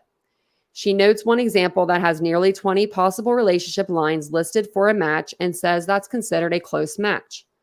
Larkin points out that unlike DNA tests that finds an individual, which are standard forensic STR tests, genetic genealogy testing identifies possible relatives. She then goes on to note cases she's allegedly aware of where genetic genealogy has been wrong, as well as cases where the databases were used improperly by authorities. The FBI tracked down Kohlberger by tracing his distant relatives through genetic genealogy databases and then secretly collected a sample of his father's DNA to confirm his identity. Police say DNA found on a knife sheath left at the Idaho murder scene is a statistical match to a cheek swab taken from the suspect after his arrest. A sample of DNA left on the sheath at least 5.37 octillion times more likely to be seen if the defendant is the source than if an unrelated individual randomly selected from the general population is the source. Kohlberger has no prior criminal record, which means his DNA was not in any law enforcement database. Genetic genealogy is an increasingly popular and useful method of investigation where law enforcement traces suspects' relatives on ancestry websites. When DNA is found on the scene of a crime that does not belong to victims, the first thing police do is run it through their own database to check if it matches the DNA of any previous offenders. This process is referred to as a short tandem repeat, STR, comparison, and tests the sample against 20 DNA markers, enough to identify the person if their own DNA is already in the system, or in some cases, if the DNA of an immediate relative is in the system, e.g., a parent or a sibling. And I'm going to play, actually, whenever we're done with this, I'm going to play, I guess Kuma went over this too on News Nation, so. We'll play that after I'm done reading this. If both strike out, investigators have to look to genetic genealogy to perform a wider search for more distant relatives. Unlike police DNA databases, those of commercial genealogy companies can search for up to 1 million DNA markers using single nucleotide polymorphisms, not STRs, creating a much wider pool of relatives to sift through. While there are many While there are many commercial ancestry websites, there are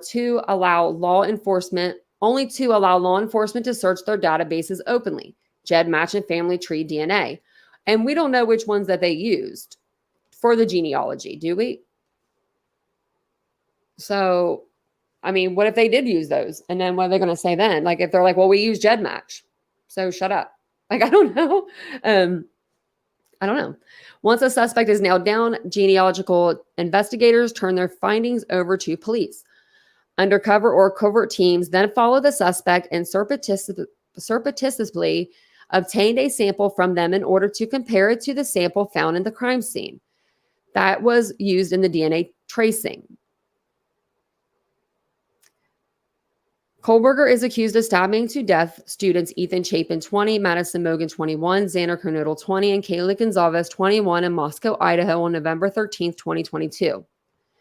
Detectives found a K-bar knife sheath on the bed with the bodies of Mogan and Gonzalez. The sheath was partially under Mogan's body and the comforter on the bed, according to the court documents filed on June 16th. Investigators later closely matched the DNA on the sheath to DNA found in trash taken from Kohlberger's parents' home in Pennsylvania, where he was arrested in December 2022. The bodies of the students were found at a rental home across the street from the University of Idaho campus. The slaying shocked the Royal Idaho community and neighboring Pullman, Washington, where Kohlberger was a graduate student studying criminology at Washington State University. Kohlberger is being held at Latah County Jail in Moscow, Idaho on first-degree murder and burglary charges.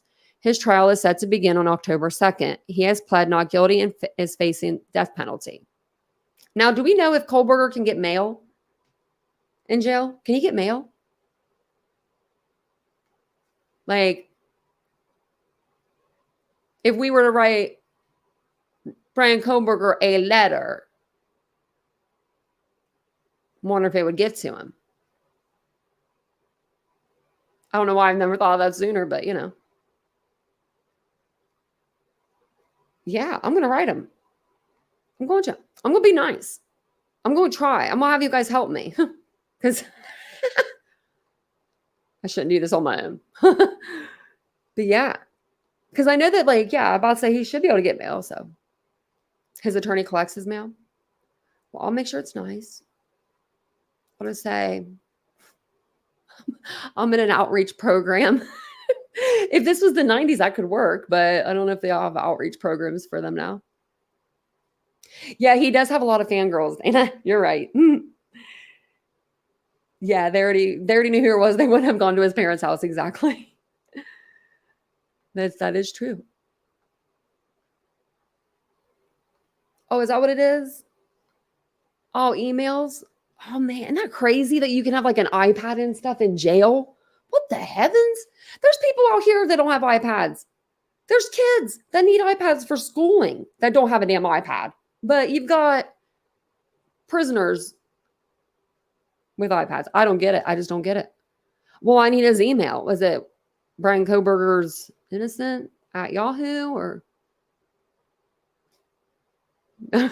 Now I'm really wanting to write him. I'm writing that down so I won't forget. Right. Kohlberger. Be like, could you give me an over the phone interview? That'd be kind of funny, wouldn't it?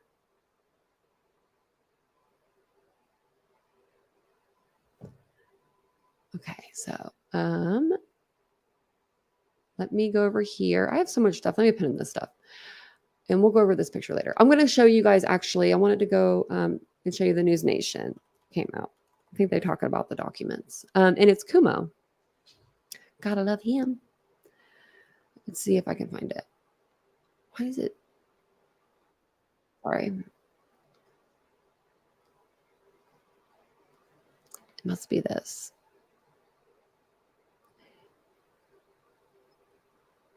I bet you it's this. Okay, yeah. So, and this is weird. I mean, it's not weird because we all kind of thought this, but we all kind of were like talking. Oops, sorry. We're all kind of talking about, what are like with Brian Koberger, the DNA being there, they have to kind of attack the DNA. They don't really have any other option, Aries Pjork said I mailed Green River a few years ago. Did he mail you back?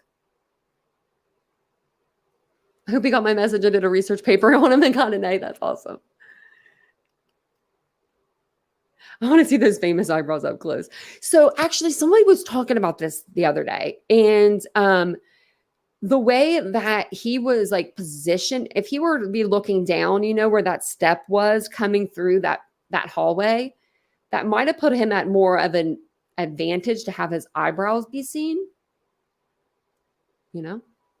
Oh, and also, I'll play it tomorrow. But the body cam footage of the one where they go up and they're talking to Kaylee, you can see the side wall from that body cam, and there's no rust or blood or there.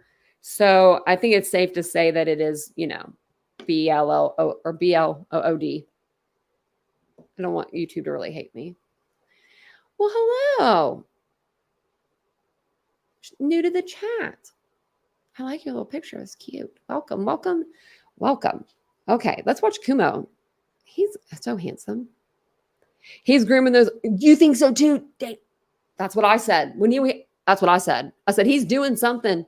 I don't know if he is pulling them out. If he's gotten scissors somehow, I don't know how he would get scissors in the jail, but maybe arts and crafts. I don't know. Maybe they're doing that at the church with the church, the deacon or whatever. But he's gotten a hold of something, like, unless he's doing this and then like razoring them. I don't know. Summer would know how to shave those off a little bit, but without, like in a jail setting, you only got a razor. So it's like, but I'm thinking the same thing. I'm thinking he's doing something. He's doing something. Or he's putting gel in them to make them look like they're down more. I don't know. Something. Like he's doing something. He's doing something. Oh, hey, how are you, Brian? Welcome in. But yeah, Koberger's doing something with the eyebrows, I think, for sure. But I'm glad I'm not the only one that thought that. So let me go ahead and go over here. I have like so many windows open, you guys. I don't know why I do now. We can close some of them. Okay, I'm going to play Kumo really quick. It's only 5 minutes, and it says DNA to be star witness in 2 high-profile murder cases. I think with them, they have to attack the evidence, like the DNA, because that's the biggest hurdle. I think that they see themselves right now. But I really think that cast is going to come in handy, and it's going to pinpoint his little drive that night, and it's going to have him on cameras from Washington State all the way to Moscow back. If it's either light bulb camera, Ring doorbell footage, someone's camera at home, a business, something caught him. It's hard to drive anywhere without being seen on some sort of camera. Look at the Carly Russell case. She was out on the highway. I was like, in a weird, desolate highway, and she got caught on camera. Sorry, that's so what loud. it's coming down to right now in 2 high-profile cases. You got the Idaho college murders, right? And the Gilgo Beach serial killings. A judge has ruled in the Gilgo case that the suspect, Rex Hewerman, must do a cheek swab and hand over the DNA results to the prosecution. Now, you may say, oh, duh, it's state by state. A lot of states say if you're arrested, there's probable cause, they can swab, not New York. You need for it to be automatic, you got to have a conviction. So that's why they had this. And right now, it looks like the prosecution's going to get it. What do they need to get from that swab to maintain their case? Then you have Idaho, more sophisticated. Brian Koberger's defense team is going after genetic genealogy, okay? And looking at family genealogy, which was the process that began their way of finding their way to him, okay? And we know what he's accused of, the murders of those 4 college kids. So let's discuss what the variables are here with 2 people who know better than anyone. Genetic genealogist Cece Moore, forensics analyst and professor emeritus at John Jay College of Criminal Science, Dr. Larry Kobylinski. Cece, this is it. They're going to blow up your spot right now. Junk science. They're going to have somebody come on and say this. First and foremost, I just want to say I love Cece Moore. I've talked about her before on this channel. I didn't have like a picture of her to show you, but I love Cece Moore. She is genetic genealogy. Like literally, she's like the head front face of genetic genealogy. So if anyone knows about it, it's her. We need her on the prosecution side. They need to have her as their star witness because she knows what she's talking about. So let's listen to what she has to say. This is not real DNA. This is like mix and match, more 23andMe and me than it is real science. How does it go? What are the vulnerabilities? What do you think? Well, Chris, really, investigative genetic genealogy and SNP profiles are completely irrelevant to this case. Yes, they may have pointed law enforcement toward Brian, but they are not going to be used against him as evidence of guilt. And therefore, really, these arguments that the defense is bringing out now are not relevant to his case, right? Because they used the SNP profile in the investigative genetic genealogy to point toward him, but it is treated simply as a tip, and they have to collect DNA in order to confirm or refute that hypothesis. And they then will use that STR profile, that traditional genetic evidence that's been accepted in court for decades. That is what will be used against him in a court of law. Genetic genealogy is not used to arrest anyone, charge anyone, or convict them. They will say, objection, fruit of the poisonous tree. But for them going down this junk science road, they would have never been looking at him in the first place. And now they're just on the trail. And they have an expert who loves going after genetic genealogy. You are aware of the expert. Are you concerned about their perspective? I'm not concerned because it's the same arguments that Dr. Larkin has been making for 5 years. She is not a lawyer or a constitutional scholar, neither am I, but I can look at the case precedent that's already been set. I have helped, through my genetic genealogy analysis, identify over 130 living suspects in violent criminal cases, and 60 of those have already worked their way through the courts and ended in a conviction.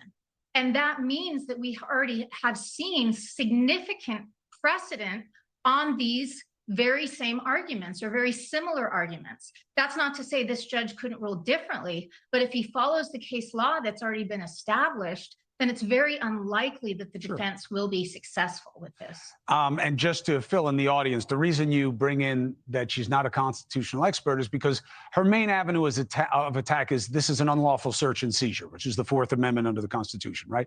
That by going through the family, you're basically backdooring not having a legitimate basis to ask him directly. The counter argument in the case law right now is exactly what you just laid out, which is it's non-dispositive. This is not what takes somebody to prison. It's what starts them on the road to see if they can take them to prison. So we'll see what happens, but you may not be a constitutional expert, but you laid that out perfectly. All right, Larry Kobylinski, let's see if you can do as well. On Gilgo Beach, am I right that, state by state here, but they did have to go and appeal to the judge to get a swab? It's not a no-brainer after an arrest. It's very typical. What you start off with are pseudo-exemplars, and what you need is a true exemplar in making any comparison. DNA is a comparative science, and it's certainly good for an investigative lead to have a pseudo-exemplar, but you need a cheek swab to actually go to court and litigate a case. Hey, thank you for watching. Please go to News Nation now. Dagnabakumo, he got me. So I was listening to the Gilgo at the end, and now it got me on the Gilgo case. So when they had Kohlberger in their sights, that was in the end of November, right? Like they said that they went by his house and they saw his car. and the tags had been switched. His car now had like Washington tags on it. I mean, I don't understand where like the defense is going to be able to use how they didn't collect that right, because they went through, they used a genealogy database, but when they used it, how I interpreted it was like when you take the sample out of the database after you get your match, then it's like hard to put the sample back in. And that's why they didn't get like these big generated papers and all of this stuff to give over to the defense. So I think that this is their way of attacking the DNA. And they're just going to try to find anybody that will attack the DNA. I mean, if you think about it, they had to go all the way to California to find someone that, could do it. Oh, thanks, Jocelyn. Yes. Little Tay, man. Yeah, I was like, no. I knew that I actually knew I knew she didn't. And when I saw her little picture come up, it was on my iPad and it was like little Tay died at like 14. And I didn't know her as like an entertainer. Like I've seen her like parody things or whatever, but I was just like, my heart was like broke. I felt so bad. Like I sat there and just like stared at the screen for like probably 3 or 4 minutes. I was just like with my mouth open. I was like, that's just like, what? Like how? And then they said her brother and I was like, what? And then it was all a hoax. Well, they hacked her stuff or something, but it's crazy. But yeah, she I forget, someone put up a community post and was like, do you think that she passed? I was like, no. Yeah, no, I wasn't. I knew there was something going on with it. Like, no, you're fine. I knew there was something going on with her, and it wasn't like it wasn't clicking. Things weren't mathing. It wasn't mathing. Just like with Carly Russell. We sat there on the first live, which I mean, I'm done with Kumo stuff. But the first live, we were all looking at that video footage too, looking down on the ground, like, where's she? But I was like, where's she go? Is she go anywhere? Is she doing anything? Like, we never could see anything. Man, I wish Carly Russell would come back into the news. We need a Carly Russell update. I do. I always pause them at the worst times. Every time I see your puppy right there, it makes me smile. It reminds me of my Ella. But I think that's all I really had for you guys. I am going to show you a bunch of stuff like this weekend over Idaho. Basically, and then I did go into the 23andMe site too. So I'll start with that. It just says here, it says like, what about law enforcement? Like, giving out your info. It says, actually, let me share this with you because it says about the relatives too. So let's share this. It says, we will not release any individual level personal information to law enforcement without your explicit consent unless required by law. We closely scrutinize all law enforcement requests, and we only comply with court orders, subpoenas, search warrants, and other requests that we determine are legally valid.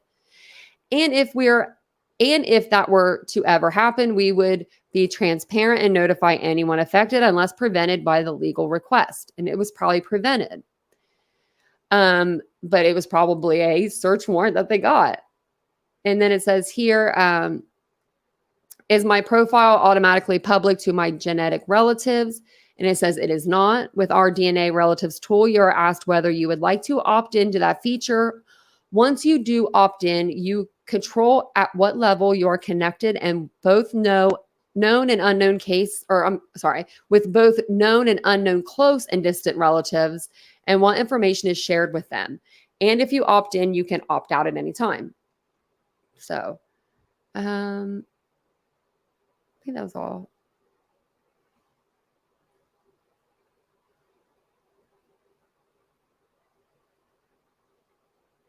This says it protects your privacy. How long is this little video?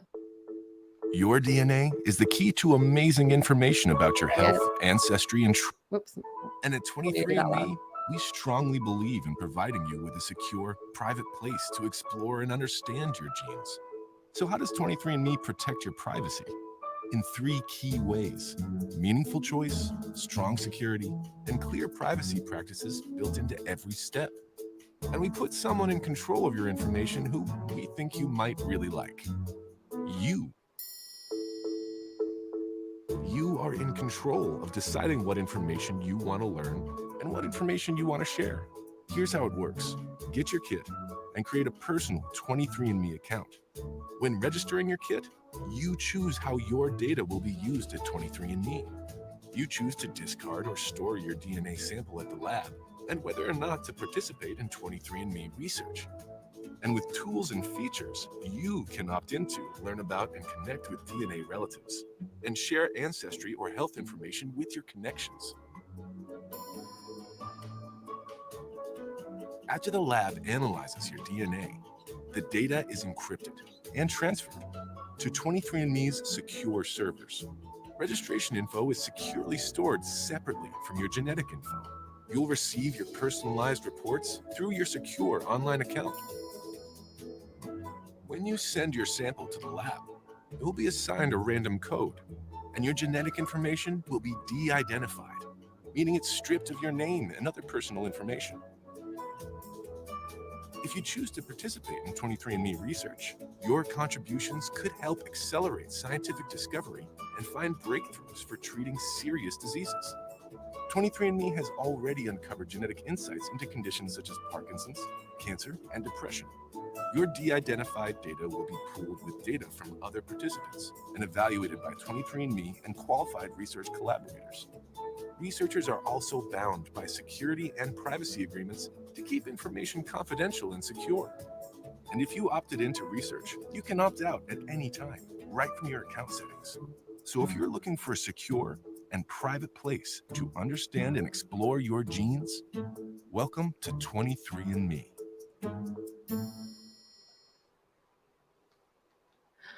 Ida's back. We didn't mean to do that. We don't even know how it happened. So we are back. Good. Good. So yeah, you just missed the best little video we just watched on 23andMe's privacy practices. I can play the I was listening to her, but I was just so excited to see her. I don't even know what CC Moore what all she said, so I want to make sure we hear it. Like if she was in favor of one or the other. I know that she's going to be in favor of genetic genealogy, but let's see. I'll play it right here because it wasn't that long. We'll see what we'll play. We'll go back a little bit. And we'll play this again real quick, see what they said. And hand over the DNA results. Actually, let's just take it all the way back. DNA. That's what it's coming down to right now in 2 high-profile cases. You got the Idaho college murders, right? And the Gilgo Beach serial killings. A judge has ruled in the Gilgo case that the suspect, Rex Heuermann, must do a cheek swab and hand over the DNA results to the prosecution. Now, you may say, oh, duh, it's state by state. A lot of states say if you're arrested, there's probable cause they can swab, not New York. You need for it to be automatic, you got to have a conviction. So that's why they had this. And right now, it looks like the prosecution's going to get it. What do they need to get from that swab to maintain their case? Then you have Idaho, more sophisticated. Brian Kohberger's defense team is going after genetic genealogy, okay? And looking at family genealogy, which was the process that began their way of finding their way to him, okay? And we know what he's accused of, the murders of those 4 college kids. So let's discuss what the variables are here with 2 people who know better than anyone. Genetic genealogist, CC Moore. Forensics analyst and professor emeritus at the John Jay College of Criminal Science, Dr. Larry Kobylinski. CC, this is it. They're going to blow up your spot right now. Junk science. They're going to have somebody come on and say, this is not real DNA.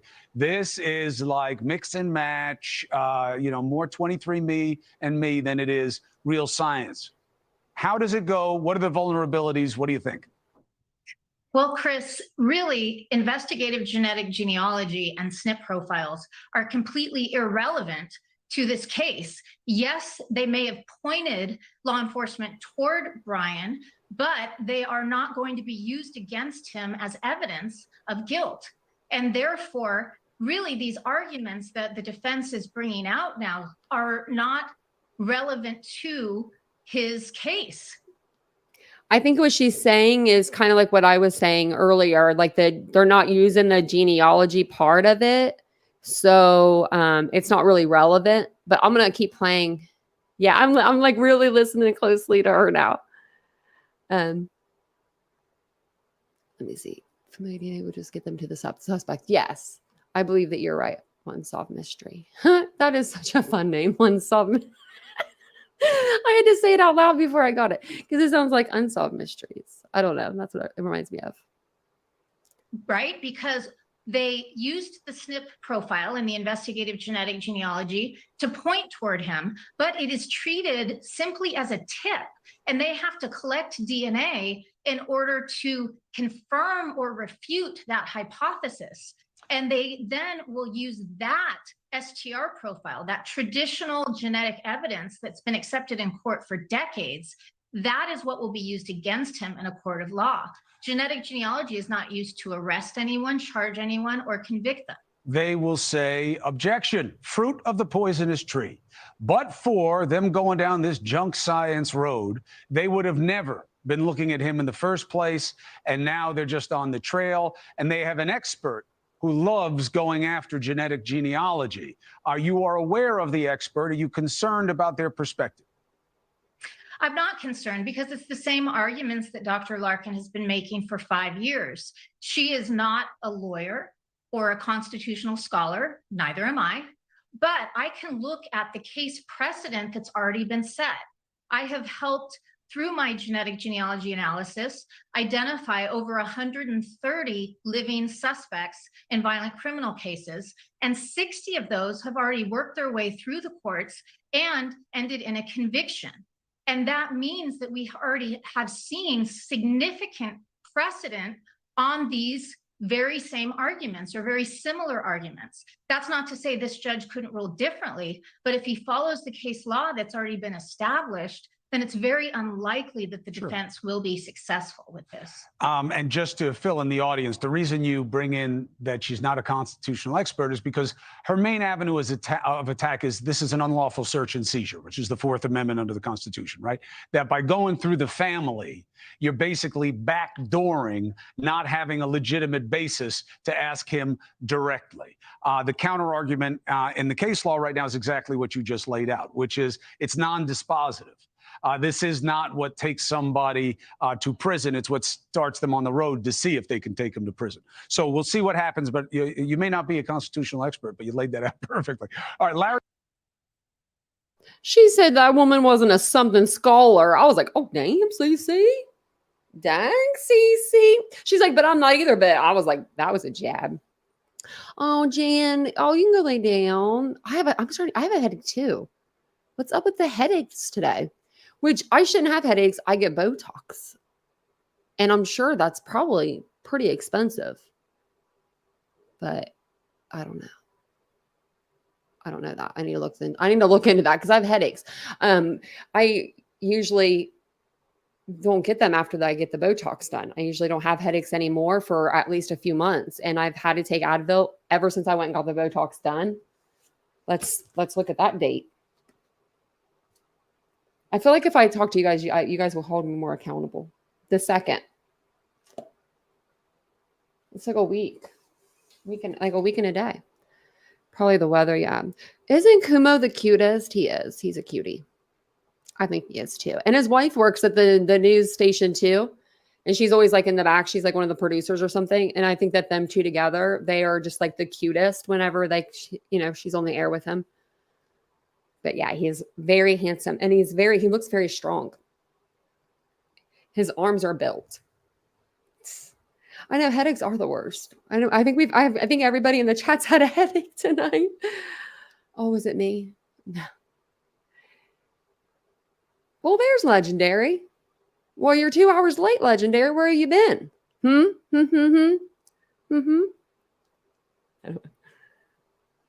because it's hotter than 40 else. Summer said it really is. It hasn't even been bad though here. I mean, we're cool right now. Like today was like a cooler day. But I am also getting old. I've been wearing sweatpants in the summer. I was walking the dogs today with sweatpants on and a tank top. And I'm like, it's summer time, but it's only 70 degrees. And ever since I've gotten on my live, my watch has worked. Remember I told you guys my watch finally broke? I've worn this watch every day for like 6 years, I think. I can't go without it. So when it's going, it's like, I don't know how it even stayed on this long.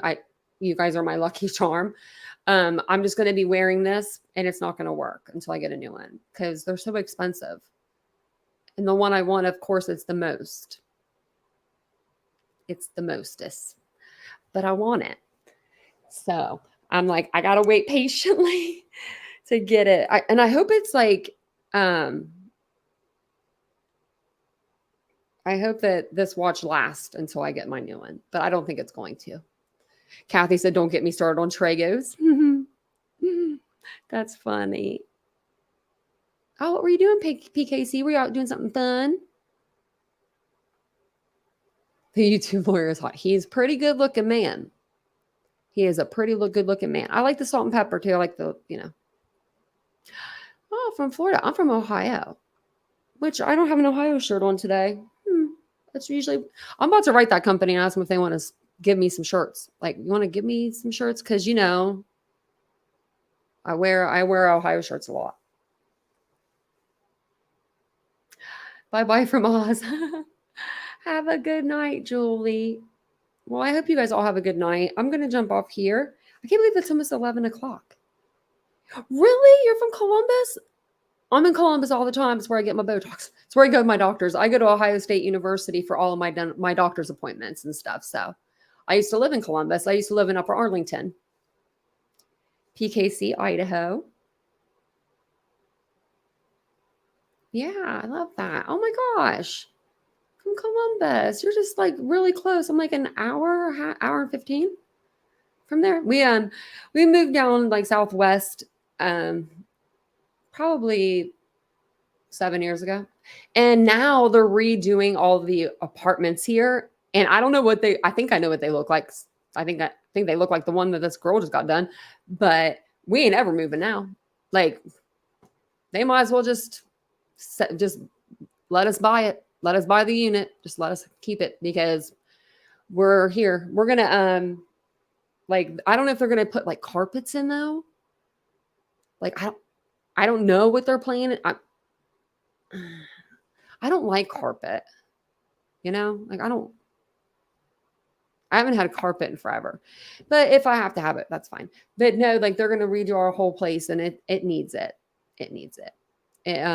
It's just like, I don't know. I want to say it's kind of like outdated, like there's like oak colored like cabinets and like there's nothing wrong with like oak color cabinets, but like they're just not like these ones are from the early 90s and they need to be redone. Like they're old school cabinets, like, so they're doing a whole like overhaul and I'm so excited about it, except for I don't know what we're going to do with all of our stuff. I guess we just push it all to one side and then push it all to the other side. And then our dogs, we just shove them somewhere wherever we can put them. The cat will hide. He'll be gone. So I think it'll be nice. I can't wait to show you guys I'll have to do like a before and after of it.